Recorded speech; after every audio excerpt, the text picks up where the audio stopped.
धाराशिवच्या परंडातील खैरी नदीला पूर, पाथरोड परिसरातही जोरदार पाऊस. रस्ता वाहतुकीसाठी बंद, ईट आणि पाथरोड गावाचा संपर्क तुटला. हिंगोलीच्या पांगराशिंदे गावात जोरदार पावसानंतर नदी नाली तुडुंब, दोरीच्या सहाय्याने पुराच्या पाण्यातून नागरिकांचा धोकादायक प्रवास. मुसळधार पावसाचा नागपुरातील कळमेश्वर, कामठी, सावनेरसह काटोल भागाला फटका. संत्रा बागा आणि इतर पिकांचं नुकसान, घराचे पत्रेही उडाले.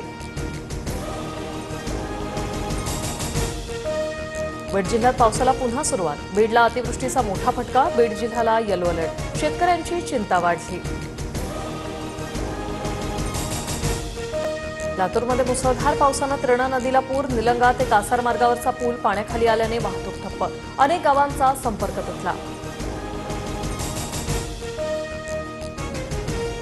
ओल्या दुष्काळाबाबत लवकरच योग्य तो निर्णय घेऊ, विरोधकांच्या मागणीनंतर अजित पवारांची प्रतिक्रिया. फडणवीसांचं वजन आहे की नाही हे मदत येण्यावर अवलंबून. वेळप्रसंगी फडणवीसांनी मोदींकडे हट्ट करावा, बाळासाहेब थोरातांची टीका.